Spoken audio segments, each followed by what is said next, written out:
Hey guys, welcome back to the channel, and today I'm gonna show you how to use loyalty cards with Apple Pay. Alright, if you've been wondering how to use loyalty cards with Apple Pay, this video is for you. It's gonna be a quick one. I'm just gonna give you guys a couple of step-by-step guides on how to get this done. So let's not waste any time at all. Let's get straight into it.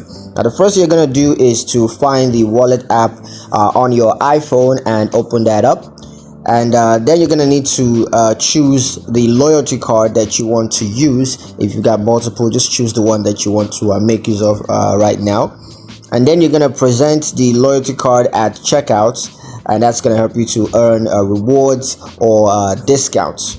So you can earn rewards or discount for using your loyalty card with Apple Pay. So yeah, that's pretty much it on how to use loyalty cards with Apple Pay. I hope you guys liked the video. Hope you found the information useful enough. If you did, like the video, comment down below, let me know what you thought. Share the video with your friends and subscribe to the channel if you haven't done so already, and I'll see you guys in the next one.